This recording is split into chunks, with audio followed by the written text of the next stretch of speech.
Terima kasih Bapak Ibu dari teman-teman dari Lingua. Assalamualaikum warahmatullahi wabarakatuh.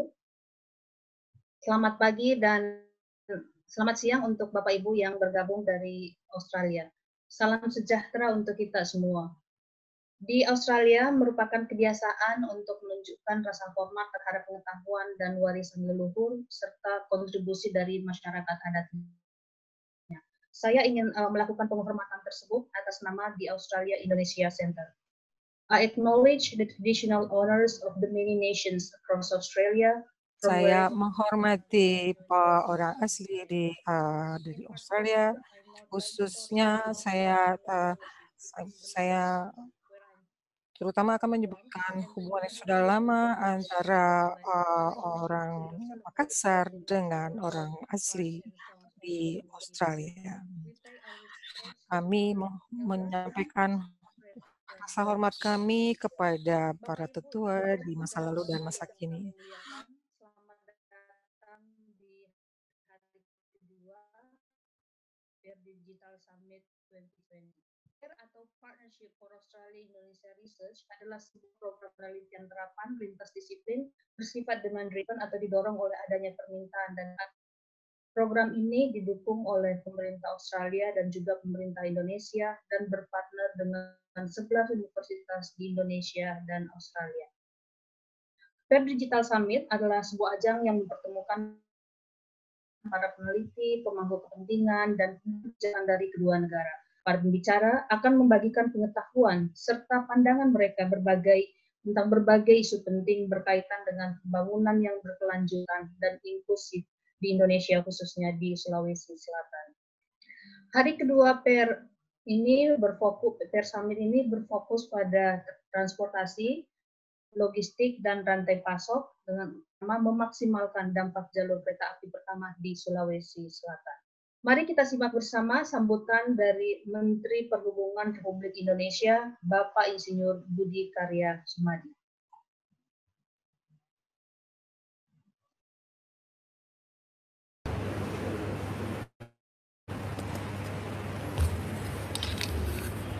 Yang saya hormati para pembicara dan para peserta PER Digital Summit hari kedua untuk tema Transport, Logistik, and Supply Chains. Bapak Ibu yang saya muliakan, selamat pagi bagi Anda yang berada di Indonesia dan selamat siang bagi Anda yang di Australia. Salam sejahtera bagi kita semuanya. Merupakan suatu kehormatan bagi saya dapat hadir dan bertemu dengan Anda semua secara visual dalam forum ini. Saya percaya bahwa meskipun pandemi COVID-19 telah membatasi kita untuk dapat bertemu dan berdiskusi secara langsung, namun kita dapat terus menjalankan pekerjaan kita dengan baik, sehingga tetap dapat mencapai hasil yang kita inginkan bersama. Saya ucapkan terima kasih kepada The Australian Indonesian Center, IAC, atas kesempatan yang diberikan kepada saya untuk bicara dalam forum ini. Saya memberikan apresiasi kepada AIC yang telah menginisiasi program PER atau Partnership for Indonesia Australia Research dan telah memberikan perhatian secara khusus serta mengangkat isu terkait konektivitas di Sulawesi Selatan, khususnya dalam pembangunan jalur kereta api Makassar-Parepare. Proyek perkeretaapian Trans Sulawesi Makassar Parepare merupakan proyek Public Private Partnership PPP pertama kali di bidang perkeretaapian, dan saat ini sedang dalam tahap pembangunan atau konstruksi. Kementerian Perhubungan Indonesia menargetkan penyelesaian dan pengoperasian jalur kereta api Makassar Parepare sepanjang 145 km akan selesai 2021 pada awalnya.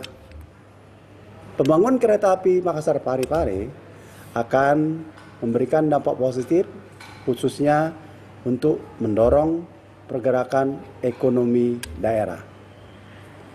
Sasaran dari pengembangan jaringan jalur kereta api di Pulau Sulawesi adalah untuk menghubungkan wilayah atau perkotaan yang memiliki potensi angkutan penumpang dan barang atau komoditas berskala besar. Misalnya, raw material atau hasil industri semen ataupun hasil tambang. Dan mendukung perkembangan perkotaan terpadu melalui integrasi perkotaan di wilayah pesisir. Pemerintah Indonesia berharap bahwa keberadaan jalur kereta api tersebut akan meningkatkan aksesibilitas dan mobilitas masyarakat untuk mendorong percepatan pengembangan wilayah tersebut. Selain diharapkan bahwa pengoperasian jalur kereta api tersebut dapat meningkatkan penyerapan tenaga kerja serta potensi perkembangan sektor informal. Dengan beroperasinya jalur kereta api Makassar-Parepare, saya optimis bahwa jalur kereta api ini akan memberikan dampak positif bagi arus logistik barang di wilayah Sulawesi Selatan. Saya menilai dengan menggunakan moda transportasi yang berbasis rel, maka biaya logistik akan menjadi lebih ekonomis. Saya memperkirakan biaya angkutan logistik melalui jalan raya lebih tinggi 20-30% dibandingkan dengan menggunakan kereta api. Oleh karena itu, pelaku industri serta agrometropolitan, baik kehutanan, pertanian, maupun perkebunan, dapat manfaatkan keberadaan jalur kereta api Trans Sulawesi tersebut sebagai angkutan komunitas di wilayah Sulawesi Selatan. Bapak Ibu yang saya hormati, akhir kata Kementerian Perhubungan Republik Indonesia senantiasa mendukung program AIC PAIR. Saya berharap bahwa acara PAIR Digital Summit 2020 akan bermanfaat bagi seluruh peserta, khususnya terkait dengan hasil penelitian di Sulawesi Selatan. Dapat membawa dampak positif untuk masyarakat tempat maupun sekitarnya. Terima kasih kepada Bapak Menteri Perhubungan Republik Indonesia. Bapak Ibu narasumber dan peserta yang saya muliakan, kita akan segera masuki sesi pertama dari summit ini, Forum Kebijakan Transportasi, Logistik, dan Rantai Pasok. Namun sebelumnya saya ingin mengundang kepada seluruh narasumber di Forum Kebijakan ini untuk menghidupkan videonya terlebih dahulu. Pak Hendra dan Pak Arafah. Ya, selamat pagi Bu. Selamat siang. Ini saya tadi hidup, sekarang malah mati karena dimatikan oleh host. Iya, nggak apa-apa, Prof. Nanti ini sesi pertama dulu. Oke, terima kasih. Terima kasih. Oke, untuk sesi pertama ini kita kedatangan tamu dari berbagai pemangku kebijakan yang akan saya perkenalkan sebentar lagi. Saya Nana Saleh, koordinator riset PAIR di Sulawesi Selatan dan akan menjadi pemandu di dalam forum kebijakan ini. Jalur kereta api sedang dibangun di Sulawesi Selatan sebagaimana tadi diungkapkan oleh Bapak Menteri dan yang menghubungkan Kota Makassar, 3 kabupaten, Kabupaten Maros, Kabupaten Pangkep, Kabupaten Pangkajene dan Kepulauan, Kabupaten Baru dan juga Kota Parepare sepanjang 142 km. Pembangunan jalur kereta api ini merupakan yang pertama kali di Indonesia Timur dan merupakan tahap awal dari jalur kereta api Trans Sulawesi yang merupakan investasi infrastruktur nasional. Jalur kereta api ini akan meningkatkan ketersediaan transportasi bukan hanya untuk barang tapi juga untuk orang atau penumpang. kehadiran jalur kereta api ini juga dapat membuka peluang bagi ekonomi, terutama ekonomi lokal, dan meningkatkan ekspor komoditas, berpotensi mentransformasi masyarakat dan Sulawesi Selatan. Namun pengalaman menunjukkan bahwa pembangunan infrastruktur untuk konektivitas seperti kereta api tidak selalu bermanfaat bagi masyarakat lokal jika tidak berfokus pada manusia atau people-centric dan tidak disertai upaya membuatnya berkesinambungan, terjangkau, dan mudah diakses. Bagaimana memaksimalkan dampak jalur kereta api pertama di Sulawesi Selatan? Untuk itu, dalam forum kebijakan kali ini telah hadir para narasumber kita, Bapak Profesor Wihana Kirana Jaya, Staf Khusus Bidang Ekonomi dan Investasi Transportasi Menteri Perhubungan Republik Indonesia. Selamat pagi, Prof. Wihana. Pagi, Bu Nana. Pagi semuanya. Terima kasih, Prof. Assalamualaikum. Waalaikumsalam. Kemudian ada Bapak Insinyur Prakosa Hadita Karyanto MT. Beliau adalah Direktur Teknik PT Pelabuhan Indonesia atau Pelindo 4. Selamat pagi, Pak Prakosa. Ada Bapak Dr. Arafah, Kepala Dinas Perhubungan Sulawesi Selatan. Selamat pagi, Bapak Kadis. Selamat pagi, Bu Nana. Terima kasih, Pak. Bapak Dr. Hendra Fahri, beliau adalah anggota bidang infrastruktur Tim Gubernur untuk Percepatan Pembangunan atau TGUPP Sulawesi Selatan. Selamat pagi, Ibu Nana, dan selamat pagi. Narasumber kita pagi ini. Saya ingin mempersilahkan dulu kepada Prof. Wihana untuk memberikan update pembangunan kereta api di Sulawesi Selatan dan visi pemerintah pusat untuk memaksimalkan dampak kehadiran kereta api di Sulawesi Selatan. Kami persilahkan Prof. Wihana. Slide-nya mohon ditayangkan. Terima kasih Bu Nana. Selamat pagi semuanya. Apresiasi nih acara hari ini. Pak Menteri tadi sudah mengarahkan bahwa Kementerian Perhubungan itu mengatur sistem ya, kalau Menteri PUPR. Nah, sistem yang sedang kita buat adalah jalur kereta api Makassar Parepare. Ya. Baik, secara cepat ya, bahwa tadi Pak Menteri mengarahkan jelas sekali. Jalur kereta api Makassar Parepare adalah untuk memperbaiki yang dulu belum connect, kita buat connect melalui jalur kereta, moda kereta api. Sehingga orang punya akses, bisnismen punya akses, korporasi punya akses, gitu ya. Kemudian masyarakat informal punya akses kalau ingin bepergian sebagai penumpang, sebagai pelaku UMKM, sebagai informal. Ya. Jadi intinya apa? Jalur kereta api Makassar Parepare itu memberi impact tidak kepada kelompok-kelompok tertentu, korporasi tertentu, tapi juga memberikan opportunity ekonomi, value of change yang maksimal. Itu arahan Pak Menteri ya. Sehingga mobilitas penggunaan jalur itu, kereta itu akan selain barang, kargo, dan manusia semakin baik. Gitu ya. Nah, inilah salah satu. Baik, next ya. Silakan PowerPoint saya disampaikan. Kemudian yang menarik, next. Yang menarik adalah memang secara konsep ya, secara konsep tadi ya, adanya kereta api itu kan mengkonekkan ya faktor-faktor produksi, bisa tenaga kerja, bisa raw material, resources, capital, bisa juga memberikan transfer of teknologi gitu ya pada masyarakat. Tadi Bu Nana kan mengatakan tidak akan berdampak bagi masyarakat lokal kalau ya. Nah, disitulah tanggung jawab kita bersama. Baik, sehingga saya akan masuk kepada sekarang membangun kereta api Makassar kan asumsi sebelum pandemi. Kita coba melihat bagaimana dengan pandemi. Intinya apa? Berarti Pak Menteri, Presiden pengen sekali ini dipercepat ya jadinya 2021 tadi supaya stimulus pada masyarakat pada saat kondisi pandemi.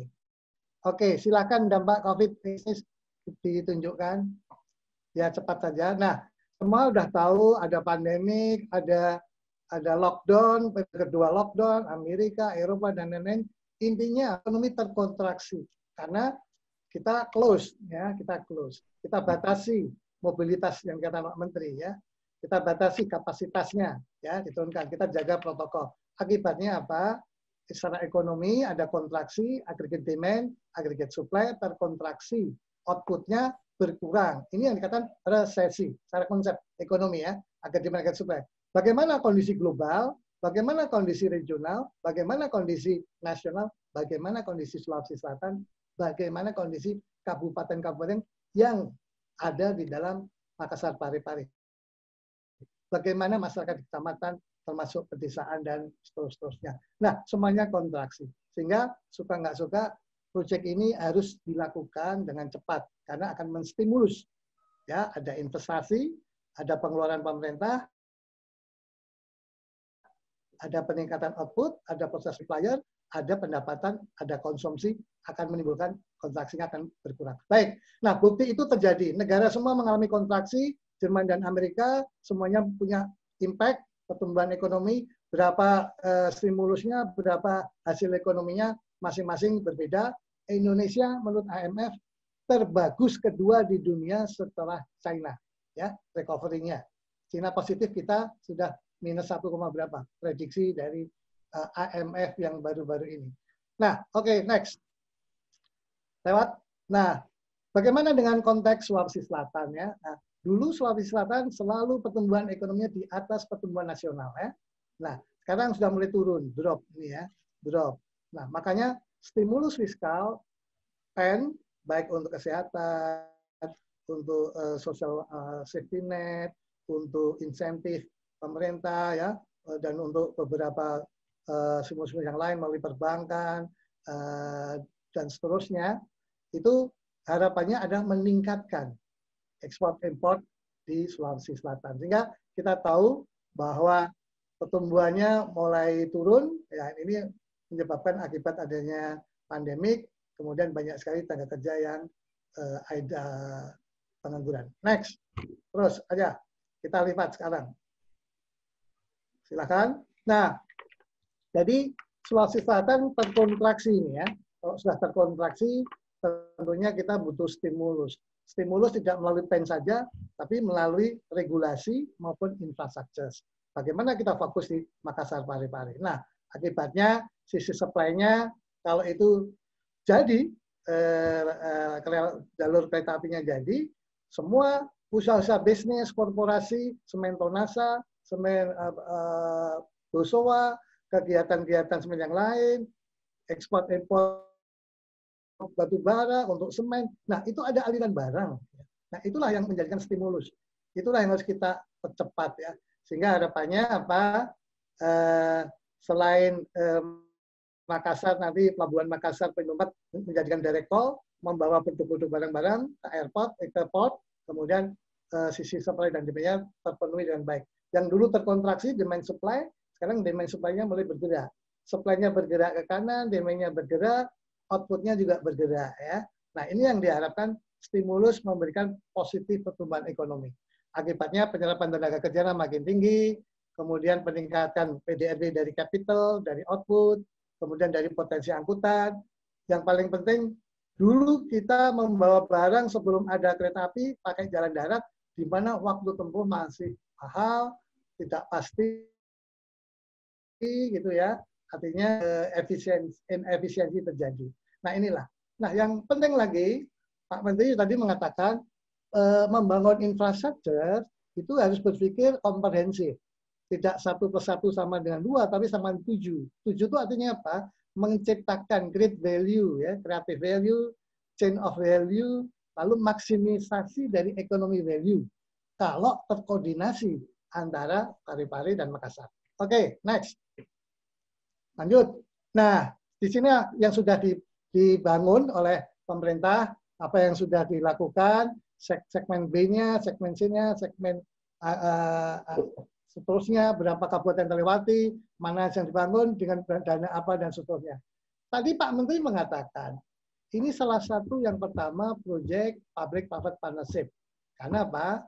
Pemerintah punya concern budget, pemerintah bekerja sama dengan BUMN, PT KAI bekerja sama dengan swasta, nanti apakah membangunnya, efisiennya, atau membangun pengelolaannya, PUP-nya. Ya. Nah inilah salah satu terobosan ya. bagaimana membangun infrastruktur bekerja sama dana dari pemerintah dengan pihak ketiga atau BUMN atau masyarakat ya atau swasta. Nah inilah salah satu shifting the paradigm financing infrastructure ya yang pertama di kereta api. Baik, terus ini data-data yang sudah dilakukan segmennya kita lewat saja. Next, silakan. Kasusnya digeser. Nah, kemudian, ini nanti kita sudah masuk turun ya. Tadi dari konsep global turun ke lokal ini. Nah, sekarang bagaimana di proyek operasinya ya. Nah, harapannya kalau ini semua terjadi dan di Garonggong ini bisa menjadi hub untuk pelabuhan ya. Kalau dibawa ke Makassar mungkin tahu jauh, mungkin dari pelabuhan juga bisa berkembang nanti. Jalur kereta ya, kemudian ada jalur laut Makassar Airport ya. Dan bagaimana mengintegrasikan antara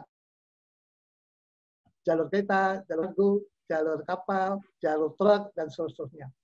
Hal yang penting, hal yang penting adalah jalur kereta api ini, sebelumnya, jalur kereta api ini Makassar Parepare selain membawa barang, kargo, kemudian yang penting bagaimana hubungan intermoda.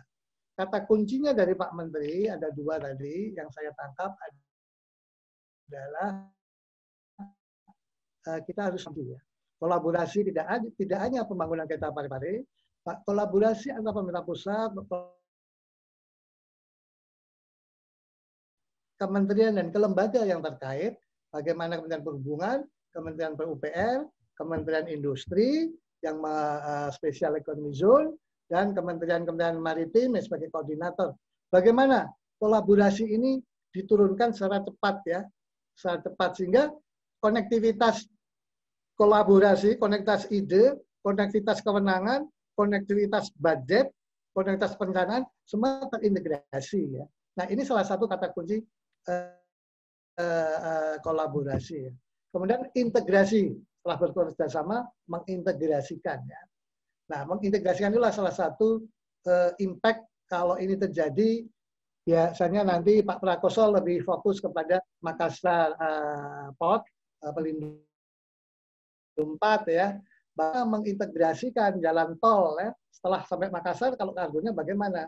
Apakah barang harus berdiri di Garonggong atau barang sampai Makassar, lalu dari Makassar masuk ditampung di Makassar Newport, di mana di sana ada klaster ya. Dengan makin jadinya Makassar Parepare, itu juga akan memaksimalkan size dari pelabuhan Makassar. Misalnya di klaster industrinya makin berkembang. Kemudian klaster bongkar muatnya makin besar size-nya. Klaster ekspor-import directly-nya, gateway-nya makin besar. Nah, ketiga size port inilah membuat daya competitiveness port di Makassar akan makin baik dibandingkan mungkin tempat-tempat yang lain. Nah, itulah satu inti kata kunci adalah kolaborasi antara tadi BUMN Pelindo, BUMN PT KAI, dan Pemda. Makanya Kadif Transportasi hadir, nanti akan membaca, mempercepat sebagai konektivitas. Gitu ya. Intinya connectivity membuat ada akses, membuat ada mobilitas. Tapi ingat, ekonomi kita adalah ekonomi pasar dan non-pasar. Ada yang formal, ada yang informal. Ada yang korporasi, ada yang kerakyatan. Tugas kita adalah jangan membuat decoupling, tapi menyatukan dalam konteks kolaborasi dan integrasi tadi. Nah, itu kata kunci yang saya lihat, sehingga terima kasih proyek Makassar Parepare, bagian dari suatu riset yang akademik saintifiknya ada, kemudian dari sisi policy-nya ada, tapi kita supaya tidak decoupling cara pandangnya antara pusat, provinsi, kabupaten, gitu ya, dan masyarakat harus dilakukan. Sosialisasi terus harus dilakukan. Studi ini harus mensosialisasi kepada masyarakat terstruktur, ya, supaya tahu bahwa proyek itu bermanfaat betul bagi kita semua. Amin. Bu Nana, itu aja. Thank you. Terima kasih banyak Prof. Wihana atas penjelasannya yang sangat komprehensif dan sangat penting untuk membawa kita ke titik diskusi ini. Tadi Prof. Wihana dan Pak Menteri sangat menekankan tentang perlunya kolaborasi dan koordinasi yang baik untuk agar layanan dari kereta api ini baik berupa barang maupun penumpang dapat berjalan dengan efektif. Saya ingin bertanya dulu ke Pak Prakosa ya tentang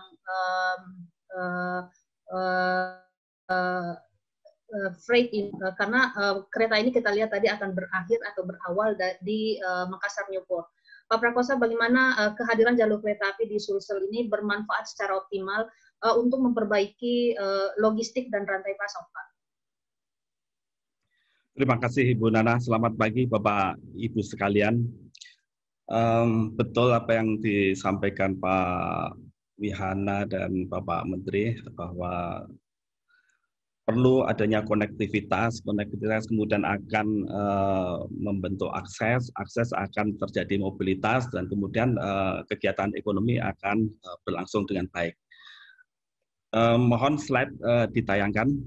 Pada saat ini Pelabuhan Makassar ini telah melayani lebih dari 700.000 TEUs dan 11,5 juta ton barang non-peti kemas. Sebagian besar melalui pelabuhan existing karena Pelabuhan Makassar Newport masih dalam tahap pelaksanaan. Nah, di slide ini adalah layout Pelabuhan Makassar Newport yang akan dibangun oleh Pelindo 4 di Makassar. Pelindo 4 membangun Pelabuhan Makassar Newport ini dilakukan sejak tahun 2015 dan direncanakan akan beroperasi penuh pada awal 2023.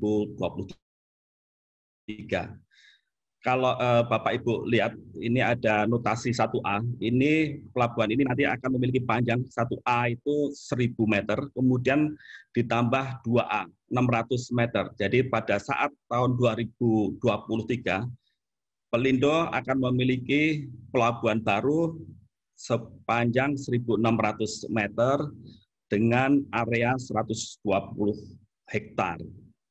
Dengan fasilitas ini, pelabuhan yang memiliki kedalaman minus 16 meter, maka Pelabuhan Makassar Newport akan mampu melayani sampai dengan 2,6 juta TEUs dan 40 juta ton barang non-peti kemas. Ini artinya menjadi 4 kali lipat dari angkutan yang ada di Makassar pada saat ini.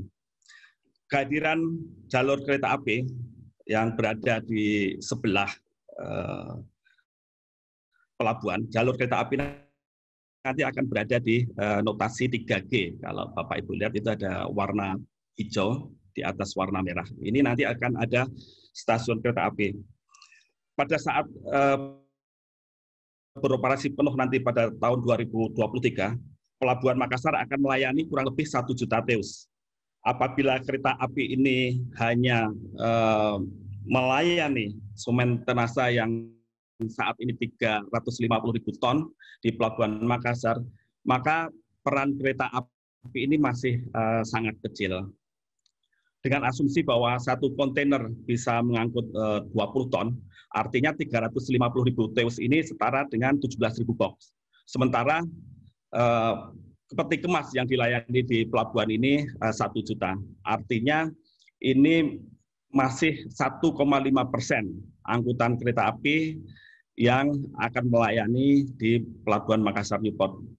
Padahal kalau kita melihat target rencana induk nasional pada tahun 2030, ditetapkan bahwa share angkutan barang melalui kereta api adalah 17%.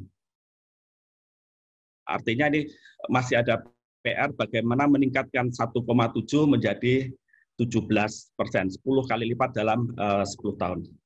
Namun demikian kami melihat bahwa meskipun estimasi proporsi muatan melalui angkutan kereta api pada tahap awal masih kecil, namun potensi meningkatkan proporsi tersebut sesuai target rencana induk nasional yang ditetapkan mungkin bisa tercapai dengan melihat fakta-fakta yang ada. Angkutan barang peti kemas yang dilakukan oleh pengguna jasa di Makassar ini, 55% adalah melalui sisi utara, melalui ke arah Parepare, Maros, dan Baru.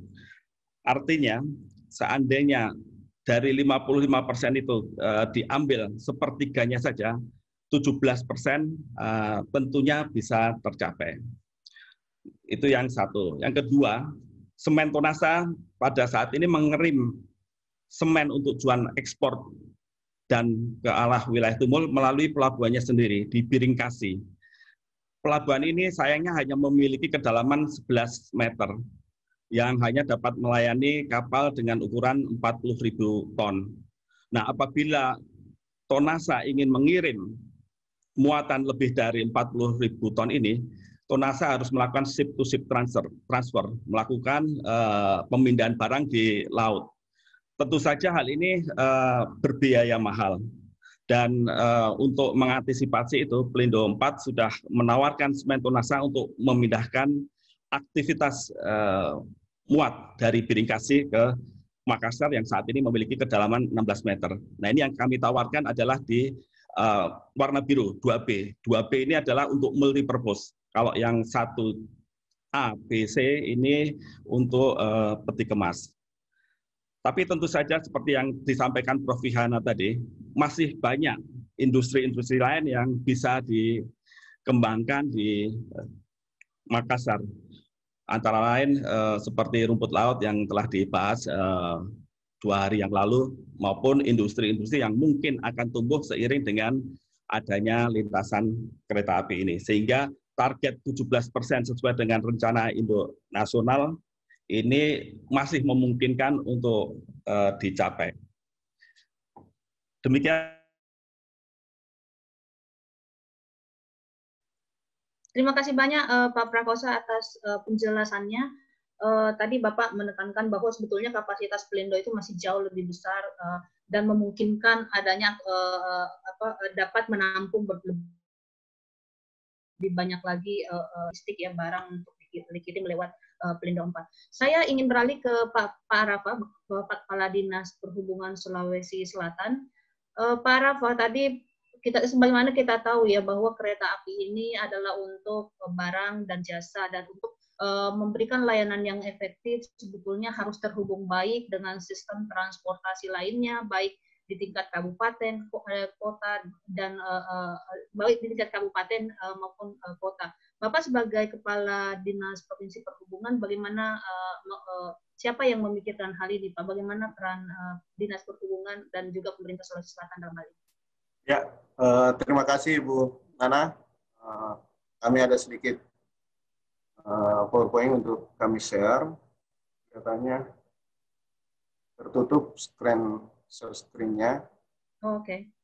Bisa dikasih host ya, co-host. Sambil jalan Bu Nana ya. Silakan Pak.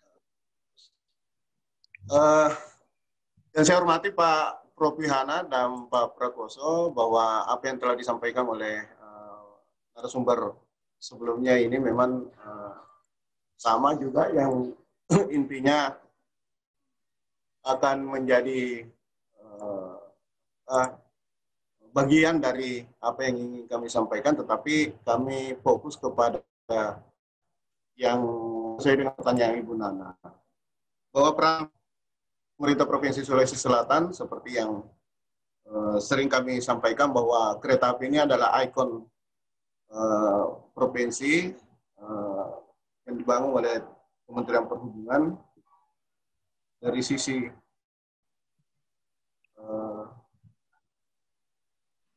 dari sisi penumpang tentunya ada beberapa potensi yang dapat kami sampaikan bahwa kereta api ini tentu melintasi ada beberapa pelabuhan yang akan terkoneksi. Tadi sudah disampaikan ada Makassar Newport, kemudian ada nanti pelabuhan Garongkong. Dalam tahapan pembangunan, tahap awal diproyeksi bahwa pelabuhan Garongkong akan operasional, akan tersambung, terkoneksi tahun 2021. Saat ini memang seluruh akses pembangunan dipacu oleh teman-teman dari Kementerian Perhubungan. Nah, next. Perlu kami sampaikan bahwa beberapa potensi terkait dengan yang angkutan itu, bahwa di Parepare, Bu Nana, itu ada kurang lebih bangkitan 500.000 orang per tahun peningkatannya. Kemudian dari akses sisi darat sendiri yang melewati jalur Pare ini tahunnya itu kurang lebih, setiap hari itu ada kurang lebih 26.000 orang atau mobil penumpang yang melewati akses Makassar Pare. Kemudian ini akan berdampak besar bagi peningkatan atau penggunaan jalur kereta api apabila telah selesai nantinya. Kemudian yang tidak kalah pentingnya tentu dengan angkutan barang yang kita harapkan nanti dari potensi yang ada bahwa ada kapasitas produksi di Sementonasa ini yang kita harapkan kurang lebih 6,18 juta ton tiap tahun. Itu potensi ini didistribusi ke beberapa wilayah di Indonesia bagian timur, dan juga ada ekspor yang sudah disampaikan oleh Pak Prakoso tadi, itu tujuannya ke Kamboja, Vietnam, Filipina, Afrika, Bangladesh, Madagaskar, Malaysia, Singapura, dan Timur Timur. Dan tentu berpotensi apabila kereta api nanti ini terkoneksi dengan pelabuhan Makassar Newport dan Garongkong, tentu akan meningkat lagi secara signifikan ekspor ke beberapa negara. Nah, di Semen Bosowa sendiri itu produksinya 22,5 juta ton per tahun, dan ini juga kita berharap ke depan itu akan mampu menjadi membackup semen di Indonesia bagian timur, dan tentu berpotensi juga untuk menjadi ekspor karena terkendala dengan tentu kesiapan angkutan yang akan lebih efisien kalau melewati jalur kereta api. Nah, potensi lain yang tentu perlu kami sampaikan dari sisi perikanan laut atau rumput laut yang juga sudah disampaikan tadi, potensi-potensinya memang sangat besar, terutama ada dari sektor pertambangan yang kita harapkan nanti bisa menjadi primadona untuk dijadikan ekspor apabila kereta api ini sudah rampung. Nah, ya. Kemudian potensi bangkitan selanjutnya, kita sangat berharap bahwa juga bisa memaksimalkan potensi industri yang ada di Sulawesi Selatan yang 2018 itu nilai produksi 705 miliar. Kemudian dampak yang timbul tentu bisa kita pastikan bahwa meningkatkan aksesibilitas di pusat produksi ke outlet-outlet pemasaran seperti di Makassar, kemudian meningkatnya keterlibatan fungsional antar kawasan, antar kota, antar desa, dan tentu mendukung misi pengembangan Pulau Sulawesi. Kemudian dari sisi dukungan terkait dengan aksesibilitas transportasi, kita juga sudah berupaya untuk menyampaikan ke teman-teman di kabupaten kota bahwa beberapa stasiun yang nanti tentu akan terpapar di wilayah yang dilintasi oleh kereta api seperti di Maros, Pangkep, Barnu, Parepare, dan Makassar. Kita berharap ada moda transportasi yang bisa mengakses langsung dan memfasilitasi dari Pemprov untuk mendorong teman-teman di daerah, terutama Pemprov sendiri akan mengambil bagian untuk meningkatkan aksesibilitas itu. Saya kira ini Nana yang di awal nanti kita mungkin. Terima kasih banyak Pak Kadis atas penjelasannya. Saya ingin beralih ke Pak Hendra. Pak Hendra bisa on ya videonya. Pak Hendra, tadi setelah melihat paparan dari 3 narasumber kita ini, sebetulnya pembangunan di Sulawesi Selatan ini sangat menggairahkan. Banyak sekali peluang yang dapat kita manfaatkan untuk, terutama untuk masyarakat miskin atau masyarakat marginal, untuk meningkatkan taraf hidup mereka. Bagaimana pemerintah provinsi dan juga TGUPP melihat hal ini, Pak Hendra? Ya, terima kasih Ibu Nana. Jadi, ya, Assalamualaikum warahmatullahi wabarakatuh. Kedengaran Ibu Nana? Ya, kedengaran Pak Hendra. Terima kasih. Ya, siap, ya. Alhamdulillah sudah beberapa pemaparan dari 3 narasumber.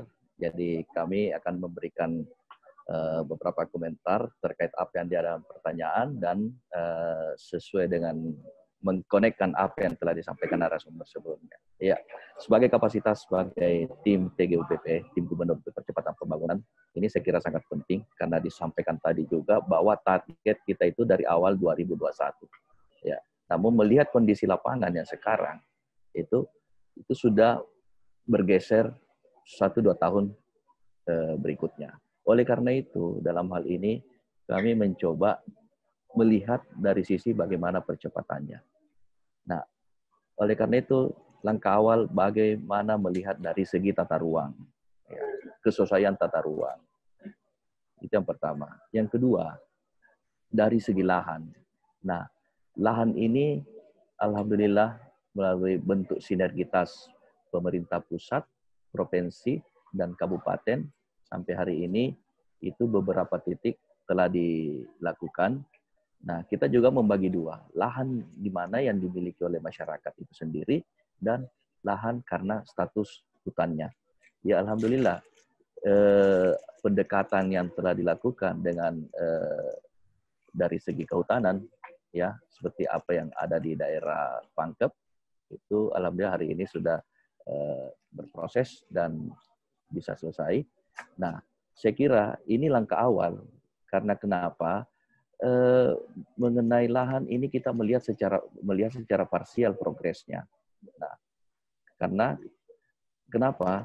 Nah, ini yang menjadi menjadi tantangan, menjadi PR bagi pemerintah, baik pemerintah pusat maupun pemerintah provinsi.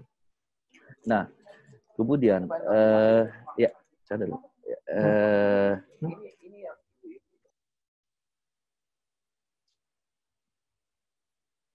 Lanjut, Pak. Halo, Pak Hendra. Suaranya mute, Pak. Suaranya mute.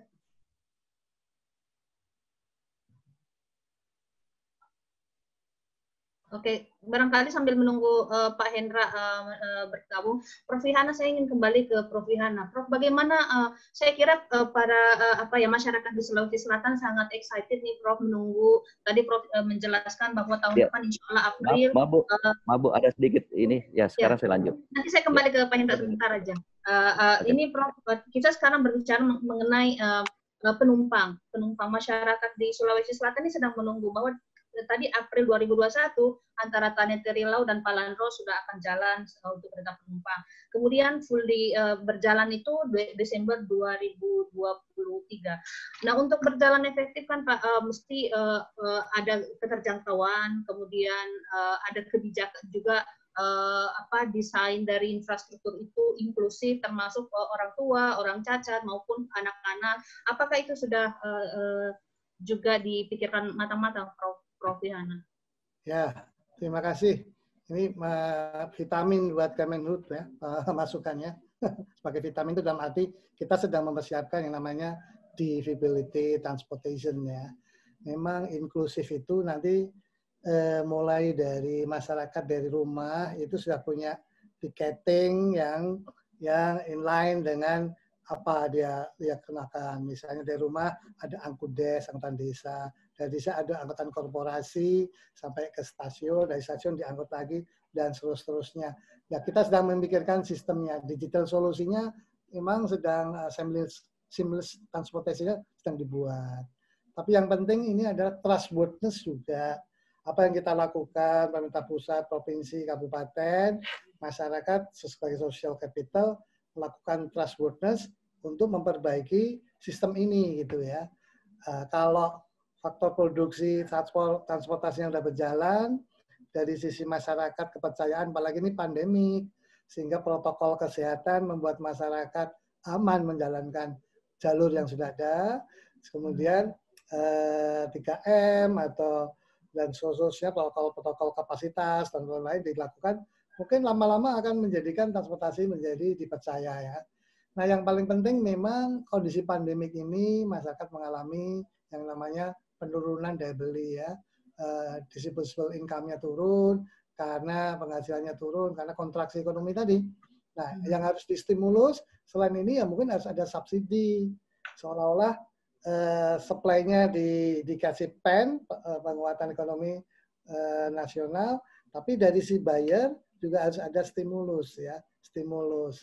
Nah, ini yang harus kita sedang cari. Mungkin studi ini akan menjadikan nanti Pak Wayan yang ahli IT atau ahli logistik, bagaimana ini mempertemukan perilaku sebelum ada pandemik dan setelah ada pandemik, mana yang perlu stimulus insentif, apakah sisi keretanya atau sisi penumpangnya atau masyarakatnya. Nah, masyarakat tentunya harus di-create ada usaha UMKM ya, yang mana bisa membawa adanya faktor produksi melalui jalur pari-pari itu. Mungkin itu Bu, jadi nggak semuanya tergantung pemerintah, tapi juga multi stakeholder termasuk dari masyarakat. Mungkin itu. Terima kasih banyak Prof. Wihana. Kita masih punya 7 menit. Pak Hendra, saya ingin kembali ke Pak Hendra. Pak Hendra, tadi kan Prof. Wihana dan Pak Menteri itu selalu menekankan bahwa akan ada peluang yang besar untuk masyarakat Sulawesi Selatan, dan Prof. Wihana juga menyebutkan ekonomi kerakyatan versus ekonomi korporasi. Tadi saya kira kita banyak membahas mengenai ekonomi korporasi. Sekarang saya ingin kembali ke ekonomi kerakyatan. Bagaimana pemerintah Sulawesi Selatan ini menyiapkan masyarakat termasuk lapangan kerja informal, membekali mereka dengan pendidikan atau skill dan memberikan mereka akses informasi sehingga mereka dapat juga ikut merasakan manfaat dari kereta api ini, Pak Hendra. Ya, betul Ibu. Jadi pertama kita harus meyakinkan masyarakat bahwa sejauh berapa besar efek positif, efek ekonomi dengan kehadiran kereta api ini. Ya, oleh karena itu langkah awal bagaimana ada edukasi. Ini edukasi menyampaikan ke masyarakat seberapa besar pentingnya dan apa yang harus dilakukan setelah ada kereta api ini.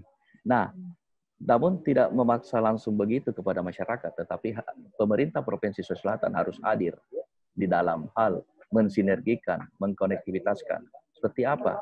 Ya, perlu kita tahu sekarang dengan percepatan pembangunan dengan kawasan ekonomi khusus, salah satunya itu adalah di daerah Barlo, itu Garongkong, kawasan ekonomi khusus industri. Oleh karena itu, saya yakin dengan perencanaan yang matang ini akan membuka lapangan kerja, akan membuka investasi di daerah itu, sehingga bagaimana melibatkan masyarakat. Nah, yang kedua, beberapa program yang dilakukan oleh pemerintah provinsi dalam hal pengembangan ekonomi, yaitu ada namanya pembangunan rest area ya berbasis Michino Eki di sepanjang jalan provinsi yang akan terkoneksi dengan jalur kereta api ini. Ya, saya kira dengan adanya ini rest area ini, maka masyarakat di sekitar itu akan menjadikan sebagai etalase produk oleh masyarakat yang ada di Kabupaten Barlo, Pangkep dan sekitarnya. Nah, oleh karena itu untuk mensupport itu, pembangunan infrastruktur yang kita harus lakukan adalah bagaimana membangun jalan-jalan yang menjadikan intermoda menuju jalur-jalur kereta api ini. Ya, satu, bagaimana mengkonekkan antara seperti Kabupaten Pangkep dengan Bone, dengan Sulawesi Tenggara, dengan membangun ruas jalan yang mengkonekkan dengan jalur kereta api yang terkonek dengan Tonasa. Nah, ini.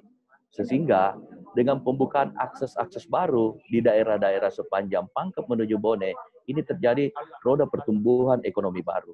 Masyarakat lokal di situ akan terkonekkan. Sehingga dengan percepatan transportasi ke kota, seperti dari masyarakat dari Barlo, daerah pegunungan, Pangkep, daerah pegunungan, dengan membuka kita akses, saya kira ini akan memberikan efek yang lebih besar. Nah, itu. Kemudian bukan hanya itu, bagaimana mengkonekkan jalur-jalur antara Barlo dengan Sopeng ya sebagai destinasi wisata di daerah Sopeng, sehingga ini memberikan ruang-ruang dengan bagaimana ke Makassar, bukan hanya dengan melewati bagaimana menggunakan transportasi seperti kendaraan umum, tetapi bagaimana interkonektivitas dari Makassar menuju Barlo bisa menggunakan dengan kereta api, dan di situ menjadi jalur sistem dari kereta api melalui Sopeng, melalui transportasi darat, sehingga ruang-ruang yang kita buka, jalur-jalur darat yang kita buka ini otomatis akan terjadi pertumbuhan ekonomi baru. Nah, ini yang perlu diperhatikan. Sedangkan di satu sisi dari segi ekonominya itu tadi edukasi dan bagaimana pemberdayaan UMKM, menstandarisasi, provinsi hadir bagaimana menstandarisasi produk-produk yang ada di sepanjang daerah-daerah zona pengembangan jalur kereta api ini. Karena kenapa? Mau tak mau ke depannya masyarakat atau penumpang dari jalur dari transportasi udara itu akan connect dengan kereta api. Bagaimana pelabuhan dengan kereta api, bagaimana bandara kereta api, sehingga ini terkait konektivitas, dan ini saya kira dengan terbukanya konektivitas membuka ruang-ruang UMKM untuk berkembang di situ. Tetapi perlu diingat bagaimana menstandarisasi, bagaimana memberikan edukasi. Nah, ini PR kita bersama, Ibu Nana. Terima kasih.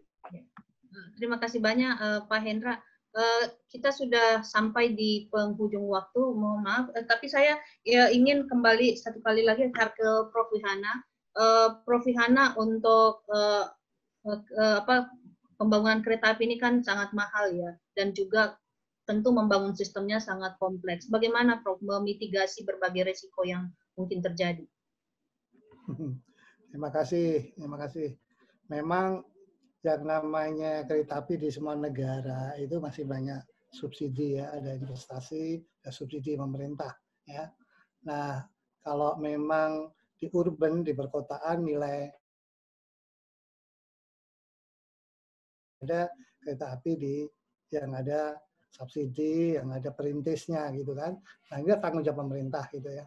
Nah, oleh karena itu di dalam strategi itu harus diciptakan kerjasama. Kalau ada PPP kan public-private partnership antara pemerintah dengan pihak ketiga.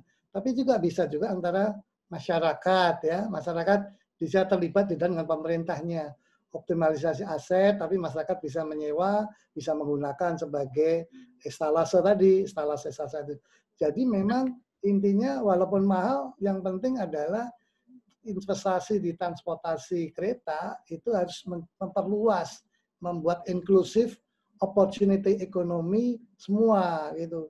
Tidak kelompok-kelompok pemangku di dalam pemanfaatan kereta api itu.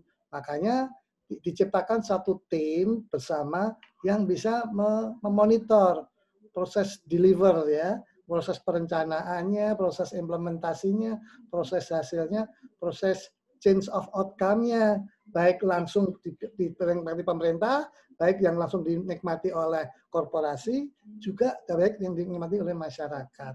Saya setuju banget kalau memang tidak terjadi decoupling antara sektor informal milik masyarakat lokal dan sektor formal milik korporasi. Nah, ini tugas kita bersama, bagaimana risiko-risiko misalnya masyarakat termarginalisasikan, yang punya tanah akhirnya terbuang, yang punya usaha, nah itu diberi kesempatan ya, kesempatan untuk balik. Makanya harus inklusif opportunity economy value-nya supaya tidak dinikmati oleh kelompok-kelompok yang lebih sedikit. Mungkin itu. Ya, terima kasih, Prof. Sebelum berakhir, saya ingin Pak Prakosta ada pesan harapan 30 detik, Pak. Dan Pak Arafa juga nanti berbagi. Terima kasih, Bu. Apa harapan besarnya, Pak? Ini Bu, untuk mewujudkan transportasi yang secara utuh terintegrasi tadi sebenarnya sudah disampaikan oleh Prof. Wihana. Kata kuncinya adalah kolaborasi dan integrasi. Artinya Pelindo sendiri tidak bisa berbuat banyak tanpa ada peran dari misalnya komoditas, pelaku komoditas, kemudian perundang-undangan, sarana infrastruktur yang dilakukan oleh yang lain, jasa marga, kereta api, kemudian IT, terus termasuk juga penyedia jasa infrastruktur. Terima kasih, Bu. Pak Rafa, 30 detik. Apa harapan besarnya Pak Rafa? Iya, makasih Bu Nana. Kami sangat berharap kereta api Makassar Pare ini bisa cepat selesai. Kami bermohon dengan sangat kepada Kementerian Perhubungan untuk mensupport bisa anggaran biar schedule 2021 bisa kita nikmati kereta api ini. Karena ini memang harapan masyarakat Sulawesi Selatan dan tentu yang dilintasi oleh kereta api Makassar Pare. Itu yang pertama, Bu. Yang kedua bahwa kami tentu pemerintah provinsi akan mensupport apa yang menjadi kewenangan pemerintah provinsi termasuk penlok untuk Maros menuju MNP itu kita siap dan memang sudah mengantisipasi dari awal. Kita berharap ini juga secepatnya bisa dihadirkan jalur kereta api Maros ke Makassar Newport. Kemudian terakhir Bu, kami ingin di tahap awal kalau bisa ada subsidi untuk masyarakat kita yang menikmati jalur kereta api ini, terutama penumpang, supaya animo masyarakat kita itu bisa beralih dari angkutan kendaraan ke kereta api. Saya kira ini yang kami sampaikan. Terima kasih, Nana. Terima kasih banyak Bapak Ibu, Pak Hendra, Pak Prakosa, Pak Arafa, Prof. Wihan. Terima kasih banyak atas partisipasinya dalam forum diskusi kita pagi ini. Saya kira saya tidak perlu menyimpulkan karena kita sudah lewat waktunya, tapi tentu ini adalah juga harapan bersama sehingga kehadiran kereta api ini bisa bermanfaat bagi seluruh masyarakat, termasuk masyarakat yang kurang beruntung. Bapak-bapak, ibu-ibu, para peserta yang saya muliakan, jangan lupa setelah sesi ini adalah forum riset. Para peneliti senior fellow pair akan memberikan update tentang hasil studi mereka hingga saat ini dan juga rencana-rencana mereka ke depan hingga tahun 2022. Demikian forum diskusi kita kali ini, forum kebijakan. Sampai jumpa dan wassalamualaikum warahmatullahi wabarakatuh. Hello, I'm Helen Brown, and welcome to the Australia. Nama saya Helen Brown dan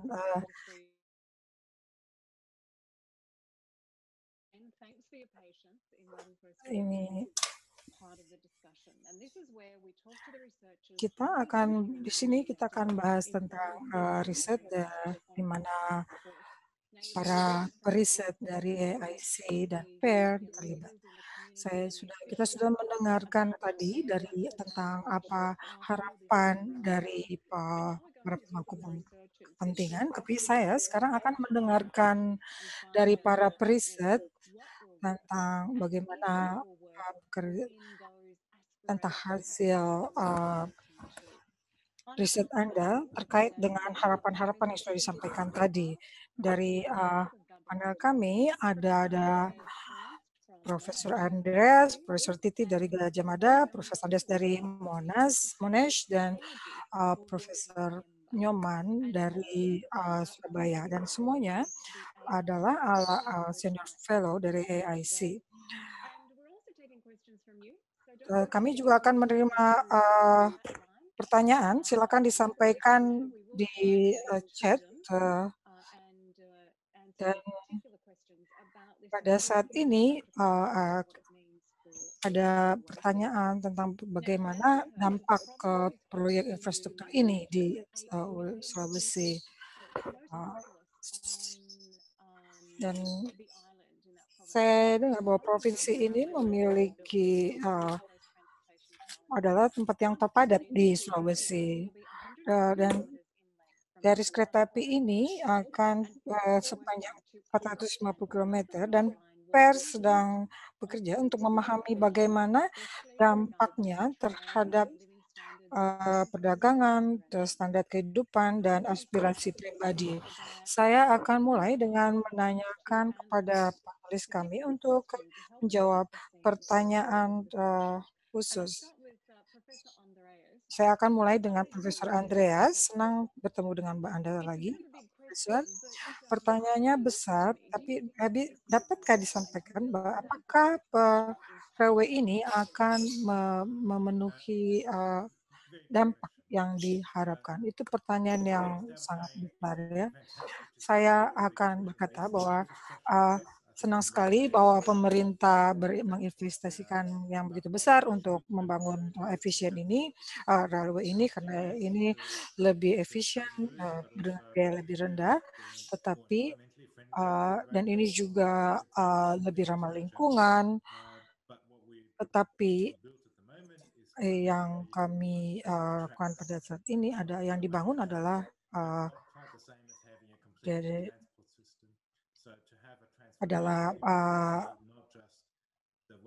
rel kereta api. Jadi kalau ada baru ada dampak kalau seluruh ekosistemnya betul-betul sudah menghubungkan antara orang dan industri di area yang dilewati oleh jalur kereta api itu.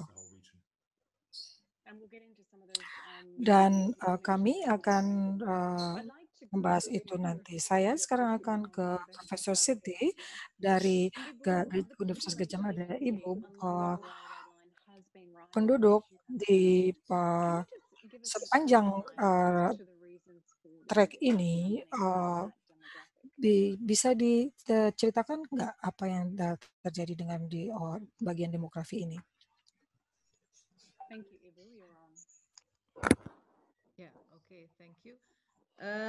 Terima kasih. Karena seperti area yang lain, daerah lain di Indonesia, penduduk selalu meningkat dan banyak kegiatan yang dilakukan di sepanjang rel kereta api. Jadi kami betul-betul berharap bahwa potensi untuk orang menggunakan kereta api akan meningkat sesuai harapan. Tapi seperti yang disebutkan oleh Pak Andreas, kita perlu memiliki konektivitas untuk menghubungkan jalur kereta api ini dengan moda transportasi yang lain, misalnya bis, dan kalau orang menggunakan motor, mereka perlu tempat parkir yang aman, dan kita harus memastikan bahwa karcisnya terjangkau. Jadi banyak orang tinggal dan bekerja di sepanjang jalur kereta api, tapi kita membutuhkan lebih banyak kontribusi dari pemerintah, dari Sulawesi dan juga pemerintah kota dan kabupaten untuk memperbaiki konektivitas dan juga untuk memiliki rute-rute transportasi publik, karena saya belum mendengar bahwa itu ada ya. Mereka hanya mengatakan bahwa mereka akan memberikan lisensi kepada para operator transportasi publik, tapi kami belum mendengar apakah ada rencana induk untuk itu. Saya tahu bahwa sepertinya Anda sedang melakukan riset tentang orang-orang di radius 5 km dari rel kereta api. Jadi itu data yang sangat bagus ya untuk dikumpulkan untuk proyek ini. Profesor Nyoman, dengan keahlian Anda tentang supply chain dan logistik, apakah membangun kereta api ini cukup untuk mendorong perkembangan industri dan rantai pasok? Ini kan kayak pertanyaan ayam dengan telur yang mana duluan ya. Yang kami pahami dari adalah bahwa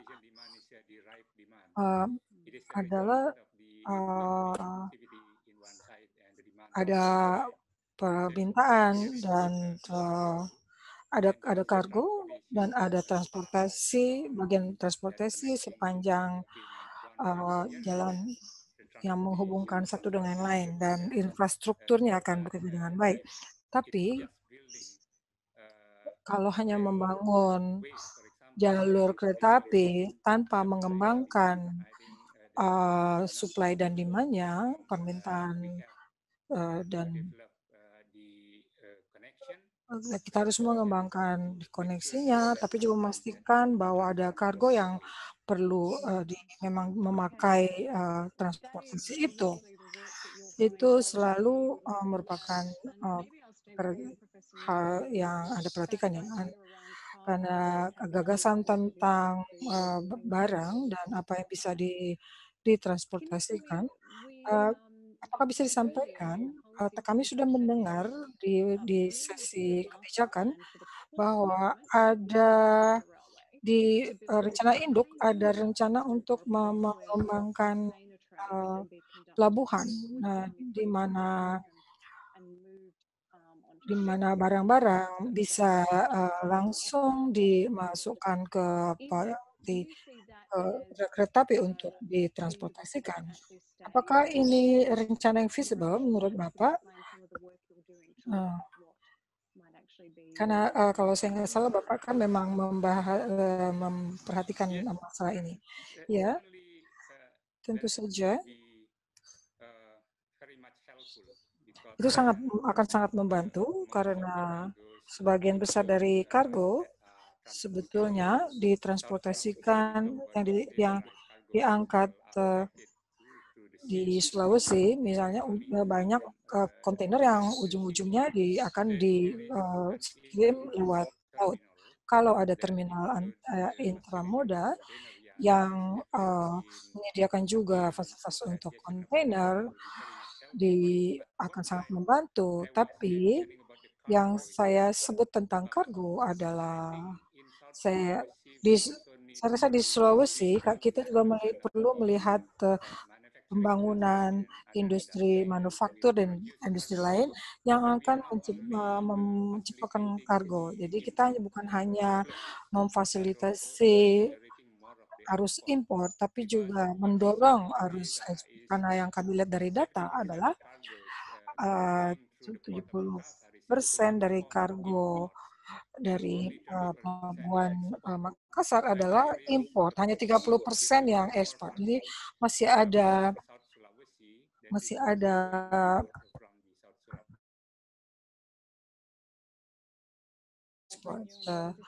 Nah, Pak Andreas, di sini saya rasa saya perlu melibatkan Anda karena Anda yang di sini ekspertisnya untuk melihat apa yang visible dalam hal pengembangan industri terkait dengan kereta api.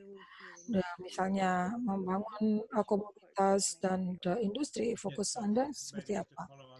Ya, jadi kontainer memang efisien karena itu memudahkan transportasi barang. Tapi memang harus memerlukan truk ya untuk akhirnya. Jadi tetap harus membutuhkan pergantian intermoda. Jadi ini penting karena semua perubahan transportasi ini akan membutuhkan biaya dan ini tentunya membuat kereta api jadi kurang kompetitif dalam hal biaya karena harus menggantikan setelah dari kereta api masih harus dipindahkan ke truk untuk dibawa ke kapal. Jadi di Australia sudah dilakukan pekerjaan ini. Jadi memang ada kemungkinan untuk railway untuk kompetitif, tapi salah satu caranya adalah melakukan kolokasi untuk barang-barang supaya lebih efektif. Dan terkait dengan kereta api. Tapi untuk industri yang lain mungkin tidak langsung ada lokasinya. Jadi harus dipikirkan lagi tentang keterkoneksiannya. Ada beberapa hal di sini dari yang saya pahami. Kereta api ini akan sangat membantu pabrik semen, tapi kita masih perlu memahami bagaimana ini bisa membantu pihak-pihak yang lain. Ya, industri-industri yang lain belum siap pabrik semen itu, bisa dikatakan seperti itu. Jadi kita masih perlu mengoneksikannya dan melihat bagaimana area yang lain dan bagaimana mereka terkoneksi dengan kereta api. Tadi pagi membangun jalan menuju ke stasiun-stasiun kereta api adalah satu hal yang dipikirkan oleh pemerintah. Tapi berarti itu mungkin akan memenuhi kebutuhan truk untuk membawa dari kereta api ke tempat lain. Profesor Siti, kunci dari ini semua adalah orang yang tinggal di sepanjang rel kereta api dan bisnis-bisnis yang dilakukan di sepanjang rel kereta api. Dan bagian dari pekerjaan Anda adalah memikirkan bagaimana atau apa yang mereka butuhkan dan bagaimana ini bisa membantu bisnis mereka. Misalnya, saya tahu bahwa karena COVID-19 agak sulit untuk melakukan. Tapi apa yang sampai sekarang ini, apa yang sudah Anda pelajari tentang komunitas di sepanjang rel kereta api? Okay, thanks. Yeah, we haven't Kami done much. sudah belum melakukan banyak hal, tapi kami memikirkan bahwa kami perlu memahami, kita perlu memahami apa yang mereka lakukan tiap hari dan asal dan tujuan mereka atau perjalanan mereka dan moda transportasi apa yang mereka gunakan setiap hari. Kami juga ingin kita perlu memahami apakah pergeseran ke kereta api akan bermanfaat untuk mereka. Seperti didiskusikan sebelumnya, di banyak negara, penggunaan kereta api membutuhkan subsidi, terutama di area urban. Dan ini akan berbiaya tinggi, jadi kita perlu menginvestigasi apakah pemerintah memiliki skema.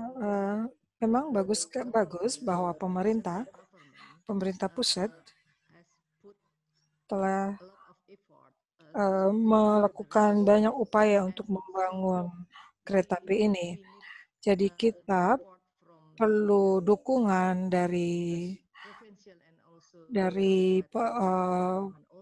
provinsi, pemerintah provinsi dan kabupaten untuk melakukan sosialisasi untuk membuat orang memahami bahwa kereta api lebih baik daripada yang lain, bahwa ini lebih cepat, ini lebih ramah lingkungan, dan secara keseluruhan ini akan mengurangi biaya transportasi dan biaya infrastruktur. Tetapi tidak semua memahami ini. Jadi masih banyak yang harus dilakukan untuk membuat orang mengerti. Yang kedua, itu yang pertama tadi ya. Yang kedua, biasanya orang memilih moda transportasi yang paling murah. Artinya mungkin lebih cepat dan artinya lebih murah, tapi mereka tidak memperhitungkan biaya lain, misalnya biaya lingkungan, bahan kadang-kadang keamanannya. Jadi kita perlu meningkatkan pemahaman masyarakat tentang ini, dan kita perlu menginvestigasi, menanyakan orang tentang kesediaan mereka dan kemampuan mereka untuk membayar untuk menggunakan kereta api. Jadi masih banyak sekali yang harus dilakukan. Itu sebabnya kita membutuhkan riset, karena ada banyak sekali pertanyaan yang perlu dijawab agar memastikan bahwa semua pihak menerima manfaat. Sebagai tindak lanjut dari itu, yang dikatakan Ibu yang tadi adalah biayanya bukan hanya dalam uang, tapi juga waktu dan kenyamanan. Dan misalnya memang public sector memang lebih mudah digunakan dalam hal koneksi, tentunya orang akan menggunakan transportasi publik. Itu tidak mengherankan. Tapi pada saat ini, paling tidak kalau kita lihat di sini, sebetulnya ini sangat kompetitif karena lebih ekonomis dan mereka akan lebih mudah untuk pergi dari satu tempat ke tempat yang lain dan lebih cepat.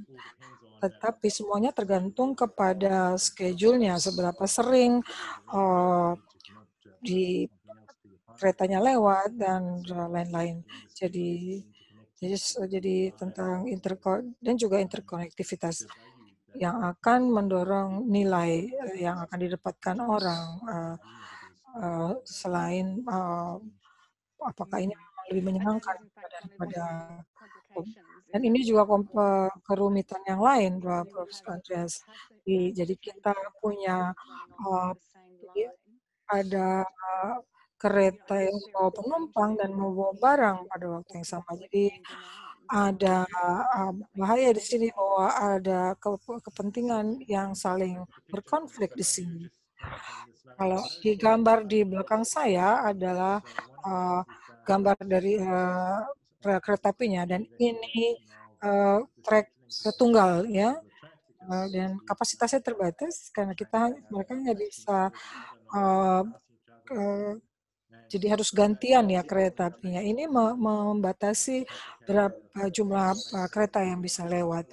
Dan biasanya kereta bawa barang itu lebih lambat daripada kereta penumpang. Jadi mungkin kereta penumpang akan banyak menunggu dan ini sangat membatasi gerak. Sementara studi awal menunjukkan bahwa bahkan kalau kereta barangnya sedikit saja, dampaknya akan serius terhadap ketepatan waktu dari kereta penumpangnya.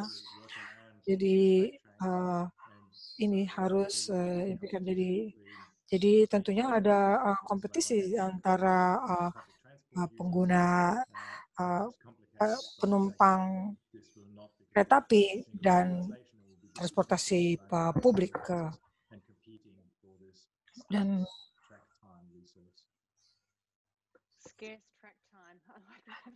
scarce track time, jadi waktu rel yang pendek, yang jarang ya. Profesor Newman, kalau saya boleh ke Anda lagi tentang pemahaman Anda tentang logistik, bagaimana ini bisa dikelola. Ini kan yang pertama proyek infrastruktur di wilayah itu, dan ini antara lain ingin membuktikan bahwa ini bisa dilakukan. Apakah tantangan-tantangan yang mereka hadapi di fase awal bisa meningkatkan rasa percaya mereka masyarakat terhadap kereta api? Itu pertanyaan yang masih perlu dijawab sebetulnya, tapi pastinya kita dapat mengatakan bahwa penumpang biasanya akan berjalan di siang hari. Saya belum pasti apakah mereka bisa menyesuaikan waktunya. Mungkin untuk barang, fokusnya mungkin malam hari saja atau dini hari, di pagi hari, mungkin antara. Jadi sementara di hari itu digunakan untuk penumpang. Ini belum dilakukan, tapi mungkin ini berpotensi untuk dicoba untuk memberi slot waktu karena keterbatasan kapasitas dan mungkin kita bisa melakukan segmentasi waktu. Kapan penumpang diprioritaskan dan kapan barang bisa bergerak lebih bebas. Sepertinya solusinya bagus ya. Bagaimana dengan rumput laut? Salah satu riset yang dilakukan oleh PEN adalah tentang rumput laut dan ada harapan yang tinggi untuk dari industri ini karena ini adalah industri utama di Sulawesi. Ibu Siti, saya akan bertanya tentang orang-orang yang bekerja di industri sawit. Pak Nyoman, apakah rumput laut memiliki tempat di sini? Saya rasa ya, tetapi kami harus tetap melakukan asesmen terhadap kuantitas atau jumlah dan konektivitas ke poin di mana rumput laut itu diproduksi. Ketika kita bicara tentang transportasi ke kereta api, ini lebih baik untuk jarak yang jauh dan kuantitas yang besar. Potensinya ada untuk rumput laut ke kereta api yang saya rasa ini belum dilakukan studinya apakah ini akan baik untuk transportasi kereta api atau mungkin lebih baik lagi menggunakan transportasi jalan raya untuk membawa sawit ke pelabuhan. Dan ini kembali ke komentar Anda tentang bagaimana daripada memiliki jalan raya, tapi lebih baik untuk mendorong manufaktur, karena ini lebih efisien secara keuangan. Profesor Andreas, saya akan ke Anda. Anda juga melihat ini juga ya, terutama dalam hal efisiensi perekonomian, karena ini bagian dari pekerjaan Anda. Ya, jadi idenya di sini adalah untuk bahwa transport dilihat sebagai biaya tambahan kalau Anda memproduksi sesuatu, jadi Anda ingin meminimalkan biaya transport. Jadi dia harus efektif dalam hal biaya. Dia harus mampu untuk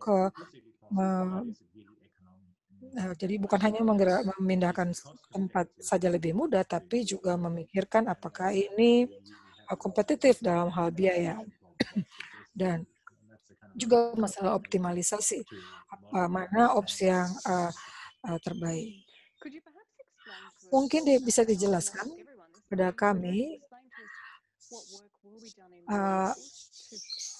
apa kerja yang sudah dilakukan di lapangan untuk mengumpulkan data.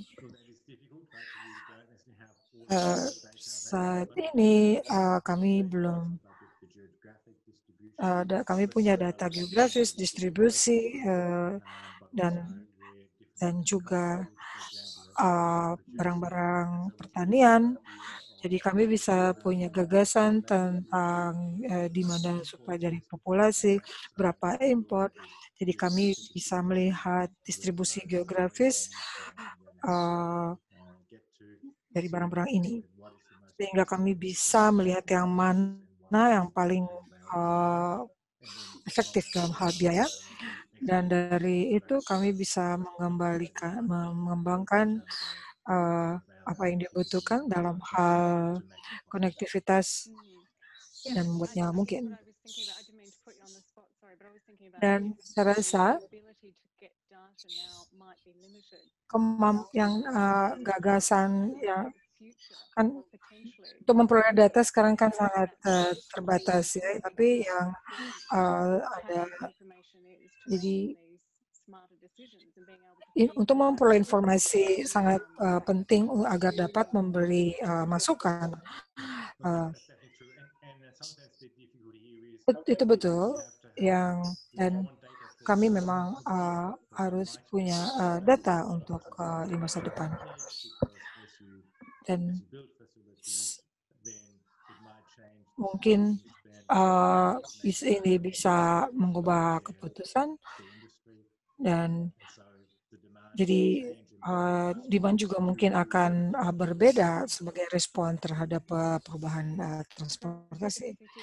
Profesor Siti, kalau saya boleh kembali ke Anda, saya ingin tahu lebih banyak tentang pekerjaan karya Anda terkait dengan komunitas dan orang, dan tapi juga lingkungan yang menurut saya sangat menarik. Saya berpikir bahwa saya berpikir tentang Indonesia, tentu kita berpikir tentang industri, tentang bahaya-bahaya lingkungan. Misalnya tentang banjir dan longsor, apa yang Anda rencanakan lakukan dalam 4 tahun ke depan dalam proyek ini? Pertanyaannya besar ya, silahkan.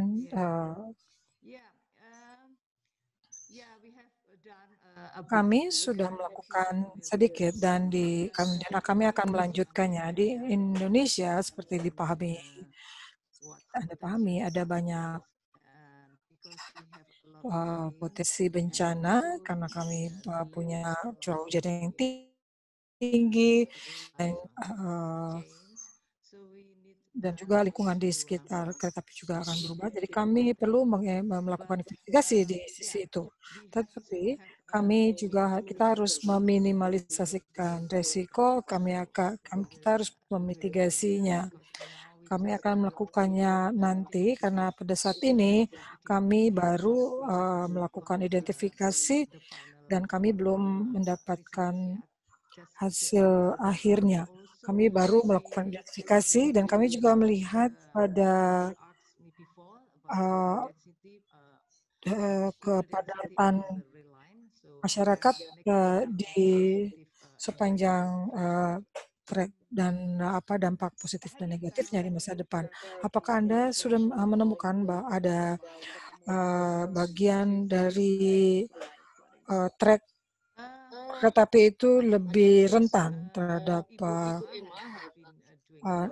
tidak ya, Bu Emma sedang melakukan itu dan kami sudah pelajari sampai saat ini belum sampai ke konklusi itu. Tapi tentunya penting ya untuk melakukan langkah-langkah mitigasi dan membuat masyarakat juga paham tentang landscape di sekitar mereka. Sekarang saya akan bergerak ke aspek intermoda. Ada banyak hal terkait ini. Saya akan mulai dengan Profesor Siti. Tadi Ibu menyebutkan bahwa orang harus memiliki akses ke bis misalnya.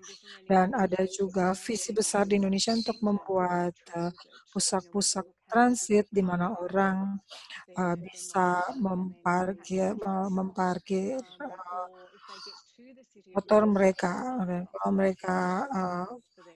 mereka bawa arus atau barang untuk ke Makassar, bagaimana Anda bisa menjelaskan aspek intermoda untuk penumpang?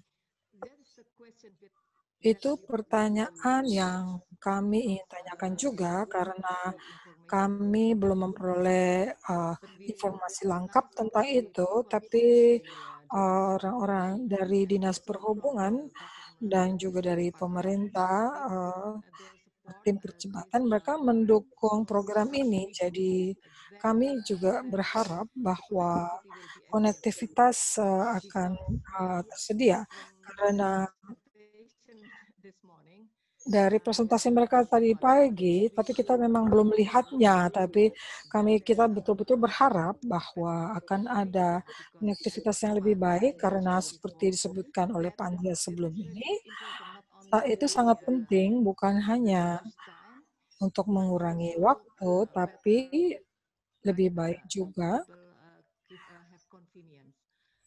untuk kenyamanan penumpang.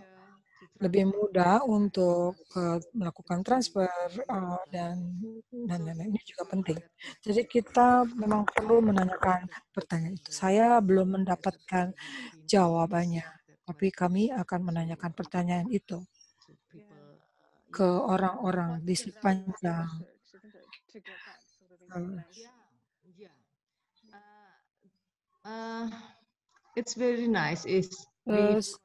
kami sudah dapat rencana induk tentang apa yang akan mereka lakukan untuk menciptakan konektivitas yang lebih baik di masa depan.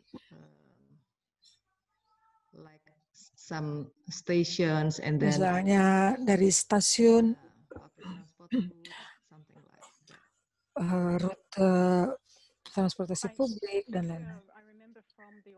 Saya ingat dari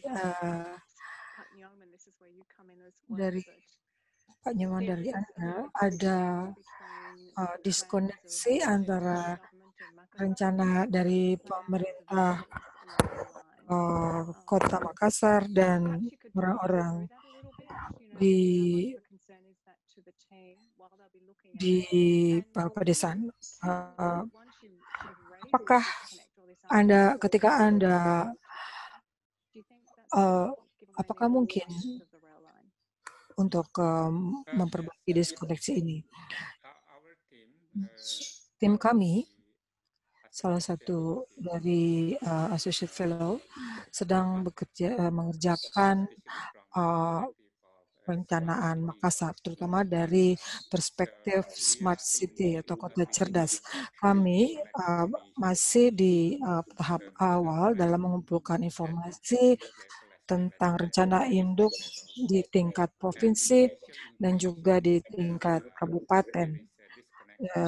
Kesan awal adalah bahwa ini ada semacam diskoneksi tentang apa yang dikatakan di tingkat yang lebih rendah dengan tinggi dengan tingkat kabupaten. Kami belum memiliki informasi yang cukup untuk mengatakan seberapa diskoneksi ini dan apakah ini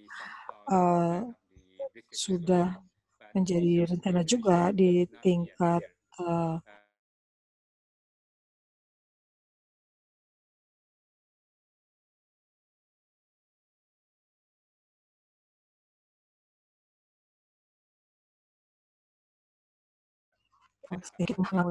beberapa infrastruktur seperti gudang kecil atau fasilitas untuk muat dan bongkar muat itu harus dimasukkan di dalam rencana induk di tingkat kabupaten.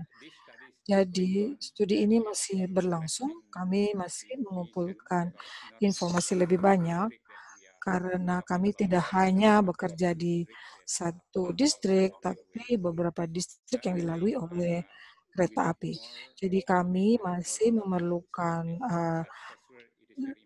lebih banyak informasi dan analisis. Tapi ini sangat penting untuk dimasukkan ke dalam rencana induk dari masing-masing kabupaten. Pesan dari yang disampaikan oleh para pejabat tadi dan adalah bahwa mereka sangat ingin melihat ini dibangun karena ini akan memaksimalkan manfaat untuk semua pihak, masyarakat, bisnis, perdagangan. Apakah ini Anda merasakan ini juga? Dari perkara yang kami lakukan dengan tim kami tentang rencana induk, kami juga mendapatkan informasi secara kualitatif dari apa yang kami sudah lakukan melalui FGD ketika kami di Makassar tahun lalu misalnya. Ini secara kolektif menyediakan kami informasi tentang apa yang baru saya katakan. Jadi itu kesan awalnya ya, tapi kami perlu lebih banyak informasi untuk menilai seberapa yang masih kurang di rencana induk. Profesor Andreas, mungkin Anda bisa memberikan perspektif dari sisi Australia tentang bagaimana Anda menangani interkonektivitas, misalnya dari pelabuhan ke kereta api, apa yang dibutuhkan untuk meningkatkan konektivitas. Saya rasa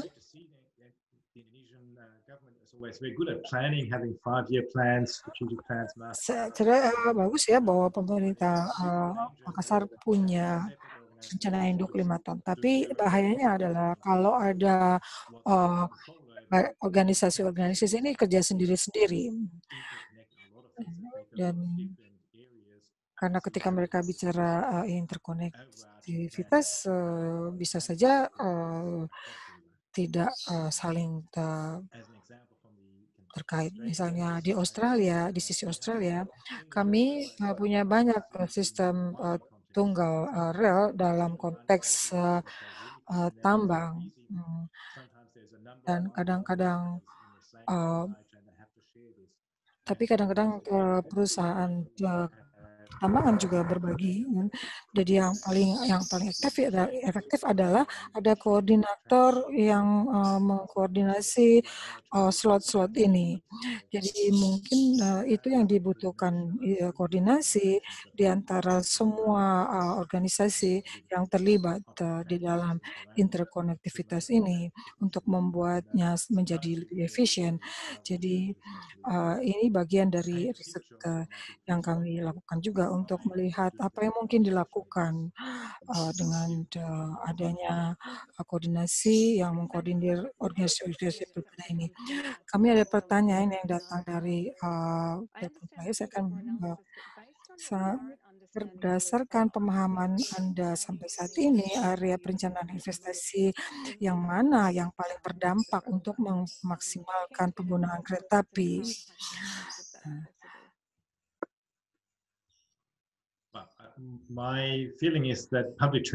Rasa saya adalah transportasi publik mungkin masih ragu, tapi pabrik semen akan sangat berdampak. Mungkin di area setelahnya mungkin baru transportasi publik. Professor Siti and Professor Newman, I'll ask you as well. Profesor Siti dan Profesor Newman, saya juga mau bertanya kepada Bapak dan Ibu, di area mana saja yang akan paling menerima manfaat dari kereta api ini? Pak Newman dulu.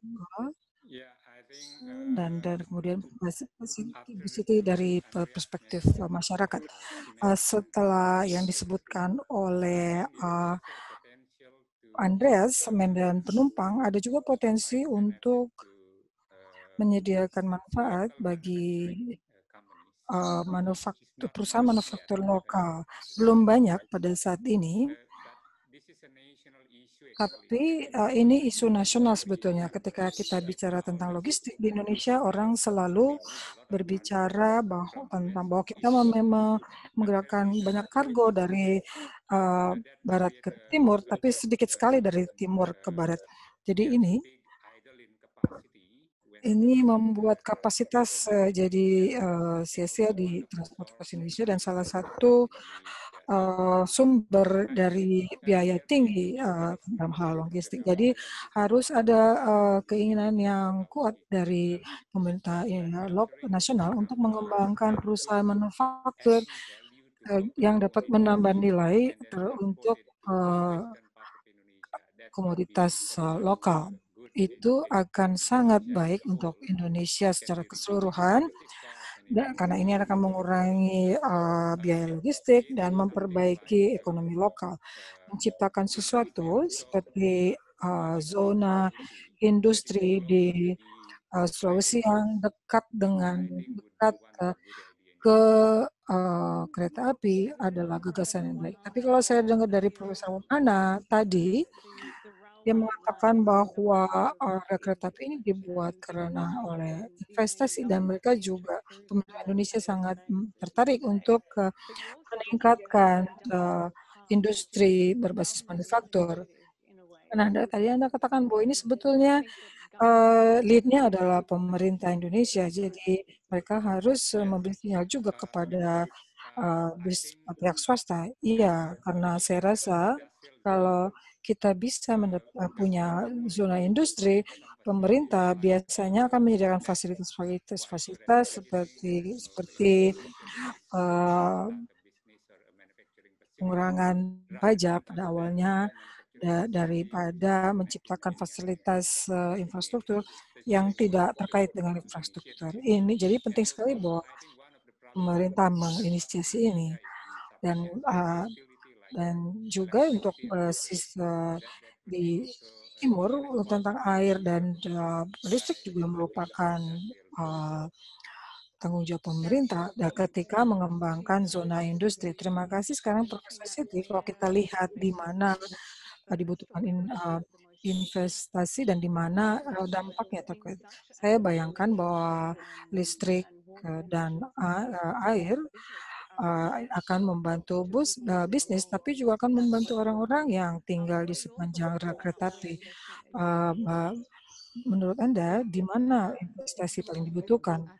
Di dalam hal kereta api sangat penting dan bagus bahwa pemerintah merencanakan untuk menyelesaikannya di 2021 atau 2022, dan saya rasa untuk menarik orang dan uang lebih bagus lagi untuk membangunkan COD di beberapa stasiun, karena ini akan membentuk membangun bisnis di banyak zona, dan akan membantu bisnis kereta apian untuk memperoleh pendapatan. Dan yang kedua, penting juga bahwa kita berupaya untuk berupaya agar organisasi dan sangat baik di regulator maupun pemerintah dan juga di zona bisnis. Kadang-kadang kita namakan COD. Jadi ini akan membantu kalau ada subsidi. Jadi orang akan membayar lebih murah untuk menggunakan kereta api, dan penting juga untuk mendukung transportasi berkesinambungan. Dan saya rasa dalam transportasi yang berkesinambungan, saya rasa juga pihak bisnis dan swasta dan masyarakat untuk menanamkan uangnya di situ, karena saya rasa ini sangat sulit atau hampir tidak mungkin untuk mengoperasikan kereta api, hanya kereta api saja. Jadi kita harus menciptakan bisnis juga di banyak stasiun. Jadi saya rasa ini sesuatu yang perlu dibuat untuk membuat jalur kereta api mungkin, dan juga menciptakan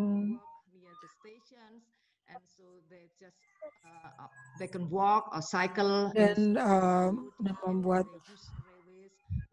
masyarakat bisa menggunakan kereta api ketika mereka pergi dari satu tempat ke tempat yang lain. Itu penting sekali. Terima kasih, Ibu. Menarik sekali. Ada pertanyaan lagi? Bisa diberikan contoh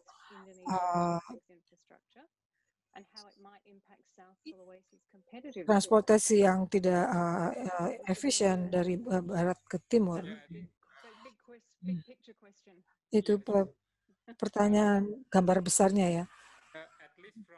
Setidaknya dari sisi data ekspor impor dari pelabuhan Makassar, di mana 70% adalah kontainer yang masuk dan 30% keluar, ini merefleksikan ketidakseimbangan kargo yang bergerak dari barat ke timur. Ini hanya untuk Makassar. Makassar sudah cukup baik, di mana kita memiliki volume yang besar di sini. Tapi kalau kita bicara tentang bagian timur Indonesia yang lain, masalahnya bahkan lebih parah dibandingkan dengan Makassar. Jadi saya rasa 70% adalah yang kami dapatkan dari data pelabuhan di Makassar. Pada akhirnya, untuk pertanyaan terakhir untuk Anda semua, Anda ada laporan awal, ada tantangan-tantangan yang dihadapi, yang bagaimana kereta api ini bermanfaat untuk semua pihak. Anda semua bekerja untuk menjawab banyak pertanyaan penting. Dan bagaimana kereta api ini bisa menjadi contoh apa yang mungkin dilakukan di provinsi di mana infrastruktur sebelum ini seperti ini belum ada sebelumnya. Tadi sudah dijawab sedikit oleh Profesor Andreas, tapi mungkin Andreas bisa memberi perspektif lebih jauh. Kalau Anda yang membuat rencana ini dan tentang aspirasi bisnis dan orang di wilayah itu, apakah ini titik awal yang baik? Saya akan mengambil komen dari Pak Nyoman.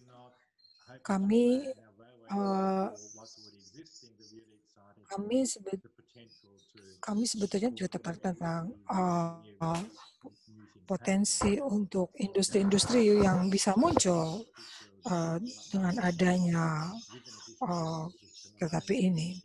Jadi apa yang bisa dimunculkan dengan transportasi yang lebih efektif dan lebih murah, sehingga barang bisa ditransportasikan dengan biaya yang lebih rendah dan mendorong adanya industri-industri baru.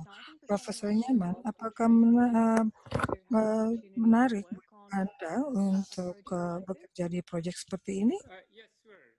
Ya, tentu saja. Saya sedang memikirkan tentang pulau-pulau seperti Sulawesi atau mungkin Sumatera harus lebih banyak menggunakan kereta api untuk mentransportasikan penumpang dan barang. Karena untuk waktu yang begitu lama kita mengabaikan kereta api, bahkan di Jawa baru saja pemerintah mulai memperhatikan kereta api. Ini sangat menarik, membuat bersemangat karena kalau perkereta api akan lebih banyak digunakan. Ini berita yang baik. Terima kasih Pak Nyoman dan Pak Siti. Yang Ibu punya perhatian yang tinggi terhadap masyarakat tentang mungkin Anda dapat menjelaskan manfaat kepada masyarakat. Pada tahap ini, menurut Anda, bagaimana melihat proyek ini sebagai proyek ikon? Apakah Anda melihat ini juga sebagai jalan untuk pembangunan infrastruktur lebih jauh di wilayah ini? Ya, kereta api di Sulawesi saya rasa sangat penting. Seperti proyek-proyek kereta apian pada awalnya kelihatannya sangat mahal, mungkin tidak terlalu menarik untuk banyak orang, tetapi pada akhirnya kami berharap bahwa mereka akan memahami bahwa kereta api adalah cara yang terbaik untuk mentransportasikan barang dan orang. Dan saya rasa seperti kita pahami, karena ini adalah kereta api pertama di Sulawesi, kita perlu memberi upaya yang lebih besar lagi untuk mempromosikan kereta api ke masyarakat. Ini sangat baik. Kami sangat senang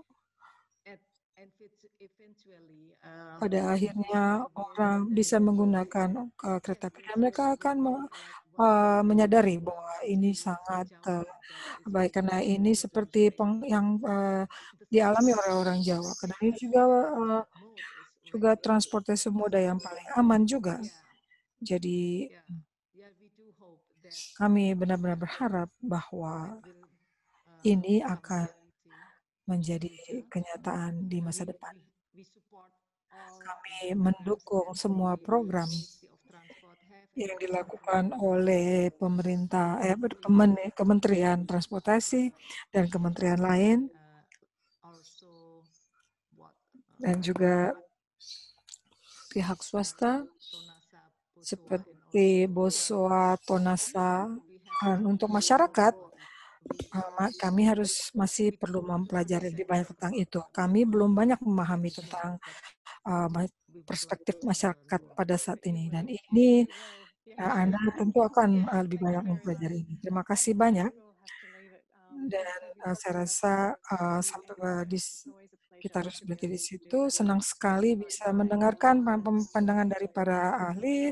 Terima kasih. Saya mau menyampaikan terima kasih kepada para panelis, Profesor Andes dari Monash, Profesor Nyoman dari Institut Teknologi 10 November Surabaya, dan Ibu Profesor Siti dari Gajah Mada. Dan mereka adalah senior fellow dari AIC yang mengerjakan proyek transportasi yang merupakan bagian dari riset utama di bawah PER. Sekarang saya senang sekali menyampaikan bahwa kita sekarang akan hadir Ibu Alison Duncan dan dari Kedutaan Australia di Indonesia yang bersedia untuk memberikan sambutan penutup. Terima kasih. Selamat siang. Terima kasih untuk semua para pembicara dan panelis dan periset karena sudah terlibat dalam diskusi yang sangat relevan hari ini. Saya sangat senang bisa memberi sambutan penutup. Kita tahu bahwa AIC sangat penting untuk meningkatkan produktivitas dan perkeretaapian di Sulawesi ini sangat penting untuk meningkatkan ekosistem transportasi yang menghubungkan pelabuhan dan bandara. Ini akan membantu Indonesia untuk memaksimalkan dampak investasi. Seperti disampaikan sebelumnya, kereta api baru ini akan meningkatkan ketangguhan perekonomian di masa depan. Riset yang disampaikan hari ini menunjukkan bagaimana memaksimalkan mengaitkan semua data-data yang berbeda dan memastikan bahwa orang-orang yang rentan juga bisa memperoleh manfaat dari investasi ini. Tentunya COVID-19 sedang berlangsung dan di awal bulan ini Indonesia dan Australia menandatangani 1,5 miliar dolar untuk mendukung pemulihan Indonesia setelah COVID-19 dan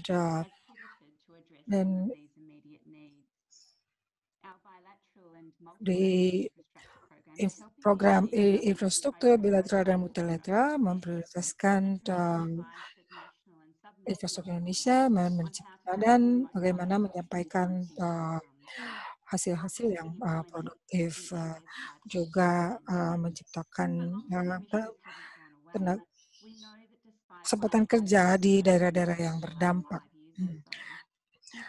Indonesia masih memiliki kira-kira 1,7 triliun dolar defisit dalam kebutuhan infrastruktur. Jadi investasi dalam infrastruktur sangat penting terutama dalam periode seperti ini, dan khususnya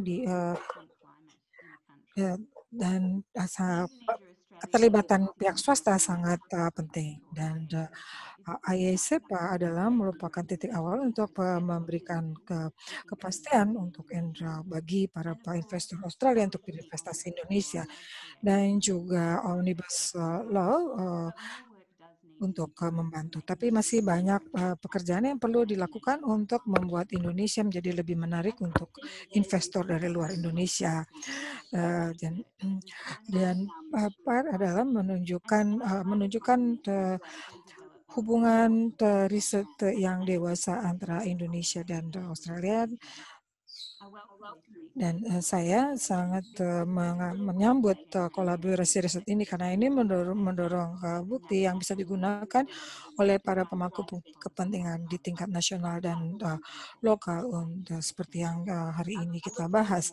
Saya menantikan mendengar lebih banyak lagi tentang aspirasi anak muda dan juga input untuk terima kasih banyak dan selamat untuk sesi yang sangat bagus hari ini. Terima kasih banyak ke Ibu Alison Duncan dari Kedutaan Australia di Jakarta. Itu menutup hari kedua dari acara dari Digital Summit dari PAIR 2020. Ini hari yang luar biasa. Terima kasih sudah bergabung dengan kami dan ikut serta dalam obrolan ini. Mudah-mudahan ini bermanfaat. Kalau ada pertanyaan lebih lanjut tentang karya riset yang sedang dilakukan oleh PAIR, silakan hubungi kami karena ada banyak informasi di website kami. Tentunya kami belum selesai, ada 2 tanggal lagi yang di tanggal 1 Desember, hari Selasa depan, kami akan melakukan summit lagi tentang pendukung pembangunan aspirasi anak muda di Sulawesi Selatan. Ada informasi lebih banyak di website kami. Kalau Anda masuk ke PAIR icon di bawah, yang setelah itu hari Kamis tanggal 3 ini sangat penting untuk anak muda di Sulawesi. Kita memahami aspirasi dan kebutuhan mereka dan untuk membantu agar mereka bisa maju ke depan. Jadi terima kasih untuk waktunya hari ini. Sampai jumpa minggu depan.